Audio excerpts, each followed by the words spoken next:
Salut à tous et bienvenue sur Xisprod Networking, la chaîne où on simplifie les réseaux pour tous les passionnés et les futurs pros du IT. Dans cette vidéo, on va découvrir comment configurer les Hit Channels avec le protocole PAGP sur des switches Cisco. Alors, tu veux booster ta bande passante, améliorer la redondance et stabiliser ton réseau. Reste bien jusqu'à la fin de cette vidéo, je te montre tout pas à pas. Alors, c'est parti. C'est quoi le Hit Channel? C'est une technologie Cisco qui te permet d'agréger plusieurs liens Ethernet physiques en un seul lien logique. Alors, pourquoi c'est utile? C'est utile parce que ça multiplie la bande passante, ça améliore la redondance et ça évite que les spanning tree bloquent des ports inutilement. Alors, en bref, c'est une solution pro qu'on utilise beaucoup en entreprise et qu'on voit aussi dans la certification CCNA. Alors, il existe deux protocoles pour gérer le Hit Channel. Il y a le protocole PAGP qu'on est en train de voir aujourd'hui, qui est un protocole propriétaire Cisco. Et on a aussi le protocole LACP, qui est un protocole standard sur le IEEE 802.3 AD. PAGP fonctionne avec deux modes. Il y a le mode desirable, le switch initie la négociation, et il y a le mode auto où le switch attend qu'un autre demande ou démarre la connexion. Pendant que notre pack tracer est en train de s'ouvrir, on va prendre deux switches, le 2960 et un autre. Et on va prendre un switch layer 3. Comme vous pourrez voir la vidéo de la fois passée, ceux qui n'ont pas encore vu, les liens juste là en description, vous pouvez aller voir. Alors, ce switch multilayer, nous allons l'utiliser comme un routeur et on va créer des liens agrégés entre les deux. Si on observe bien maintenant là, vous voyez que le spanning tree s'est déjà appliqué. On n'a que un seul lien qui est actif et les autres, les spanning tree les a bloqués ici. Le lien qui est actif, c'est celui-là et les deux autres sont bloqués. Et là, le lien qui est actif, c'est celui-là et les deux autres sont bloqués. Ça, c'est le spanning tree normal. Alors maintenant, on va aller dans la configuration pour configurer nos ports ici afin que on les utilise tous comme un seul. Vous, en tant qu'ingénieur, vous venez avec votre laptop, vous branchez votre câble console comme toujours et voilà. Ici, qu'est-ce qu'on va faire? On va aller dans desktop, terminal. Ok. Voilà, notre switch est en train de s'allumer. Ok. Enable. Ici, on va dire conft. On va changer le nom du switch. On va dire hostname. On peut dire même net 10. Le réseau 10. Et puis, on va directement passer à la configuration de nos ports en Hit Channel. Qu'est-ce qu'on va taper comme commande? C'est ici que vous devez bien me suivre. Alors, on va aller dans int range FA0/123. Ce sont les trois ports là. Et puis, on va dire channel group 1. Puis, on va directement définir le mode. Là, on va juste dire channel group mode auto. On va faire exit. Nous allons faire exit encore. Je vais vous montrer un truc. Nous allons show IP interface brief. Regardez. Voilà. Ouais. Port channel 1. Port channel 1. C'est ça que je voulais mentionner. Port channel 1. C'est ça le Hit Channel qu'on vient de créer. Et vous voyez son status est quoi? Et down. Voilà. C'est down parce que le switch qui fait la négociation n'a pas encore autorisé le Hit Channel. Voilà. Ici, on va passer sur l'autre. On va taper exactement les mêmes commandes. Alors ici, on va dire enable conft. On va juste changer le nom. On va dire net20. Et puis, on va dire int range FA0/123. Channel group 2 mode auto. Voilà. Ici, maintenant, on va juste taper là pour pouvoir faire exit. On va dire int port channel 2 no shutdown. No shutdown. Et puis, on va dire exit. Voilà. Vous voyez que les ports sont déjà en train de redémarrer ici.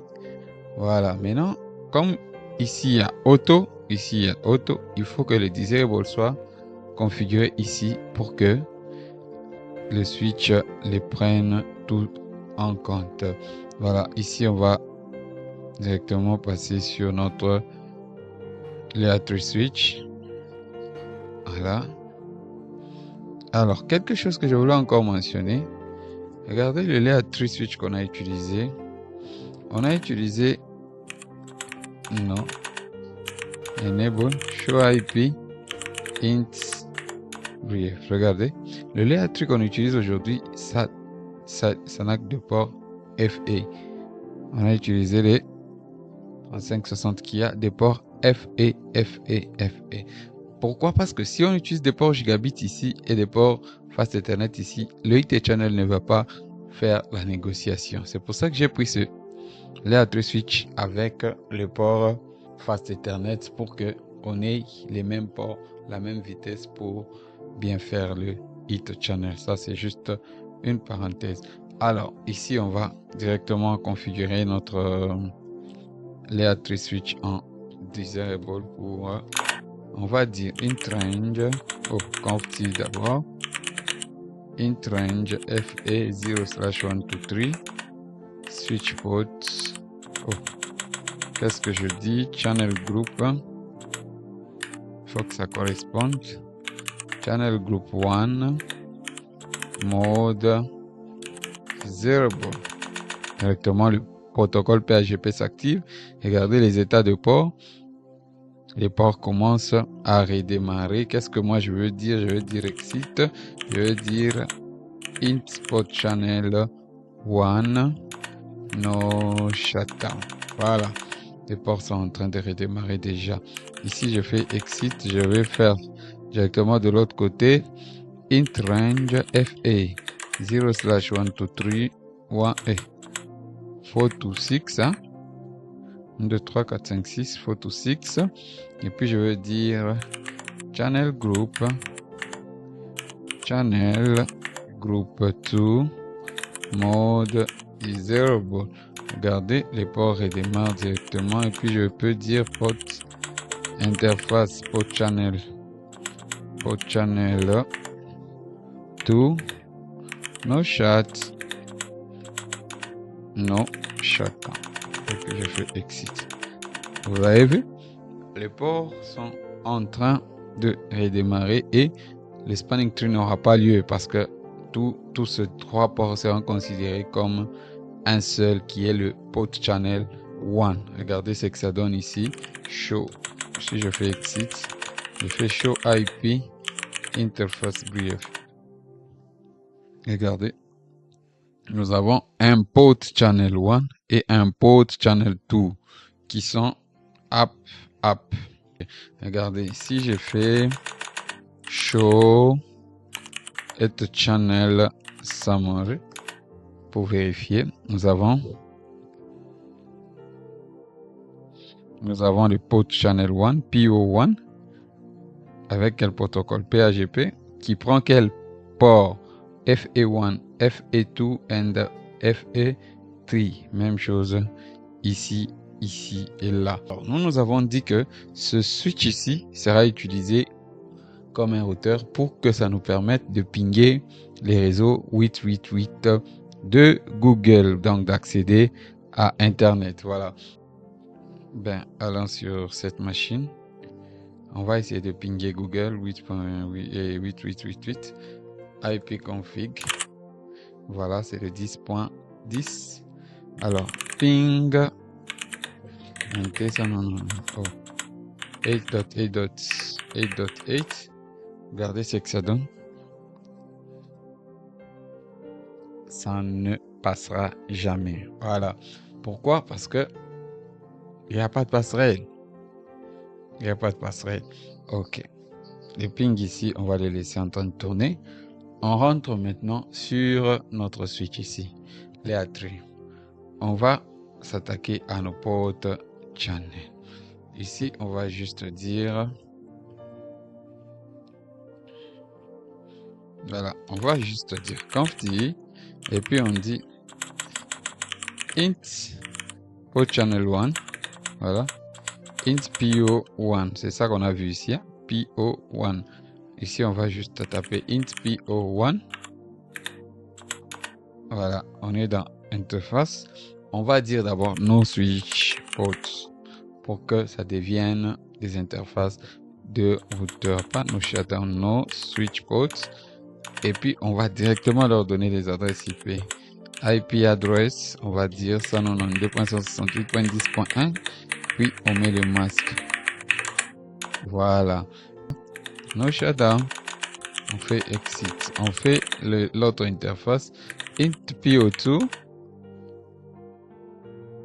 no switch port aussi, et puis directement IP address 192.168.20.1 et puis on met le masque. Voilà, et puis on peut dire no shots, exit. Voilà, là on est sûr que nos ports ici sont vraiment configurés comme des ports de routeur. Si je fais ici exit et que je fais show IP interface brief, regardez, nous avons le 2 port channel avec des adresses IP comme les interfaces d'un routeur. Vérifions maintenant, est-ce que les pings passent? Je ne crois pas. Pourquoi? Parce qu'on n'a pas encore activé les fonctionnalités du routage sur ce switch. Rappelez-vous la vidéo de la fois passée. Alors ici, qu'est-ce qu'on va faire? On va rentrer sur notre switch. On rentre dans le terminal. L'admin va résoudre tout ce problème-là. On va faire conft et puis on va juste dire IP routing. Voilà, là, exit. Right. Exit. Est-ce qu'on a right de l'autre côté? Vérifions si notre ping, je crois qu'il va bientôt commencer à passer. Voilà. Pourquoi le ping ne passe pas? On continue à faire notre troubleshooting. Show IP int brief. Vous voyez? Il n'y a que ces deux port channel ici qui ont une adresse IP. Tout le reste, ils sont en assign. Qu'est-ce que je vais faire? Ici, je vais mettre sur un port giga, comme on va sur Internet. Alors, on va configurer aussi cette interface, vu que le Layer 3 switch ici doit nous faire du routage. Le paquet va d'ici, je ne vais pas entrer dans l'analyse de paquet maintenant. Le paquet, le ICMP qui sort d'ici, il arrive là. Mais le routeur analyse, il ne sait pas où l'envoyer. Tu pings quelle adresse 88 qui est là, que le routeur ne connaît pas encore. Alors le routeur détruit le paquet. C'est comme ça que notre ping ne passe pas encore. Regardez, le ping ne passe pas encore. Maintenant, et regardez ce qu'on va faire. Je veux que ce ping ici reste on top. On va configurer ce port ici. C'est le gig 0/1 qui est aussi up. C'est celui-là qu'on doit configurer comme interface de l'autre réseau, comme la passerelle de l'autre réseau internet. Ici, on va juste dire conft. On va juste dire conft et puis on va dire int gig 0/1 et puis on va dire no switch ports et puis directement on lui donne l'adresse IP 8.8.8.1 and 255.255.2.0 et puis no shutdown. Voilà. Là, regardons notre ping. Notre ping doit directement commencer à passer. Vous voyez? Là maintenant, on sait où envoyer notre paquet ICMP qui venait du PC 0. Alors, vérifions si les autres PC peuvent accéder à Internet rapidement. Ça, je peux fermer. Ça aussi, c'est déjà bon. Là, c'est le 20. Combien celui-là? ipconfig. C'est le 20.10. On va dire ping -t 8.8.8.8. Voilà, il peut pinguer sans problème le réseau internet. Donc la commande de vérification qu'on a vue, c'est la commande show it channel summary. Et voilà, merci d'avoir suivi cette vidéo Successful Networking. Si cette vidéo t'a aidé, n'oublie pas de lâcher un pouce bleu, de t'abonner sur la chaîne et surtout d'activer la cloche de notification pour ne rien manquer sur les prochaines vidéos. À très vite et surtout reste connecté. Peace.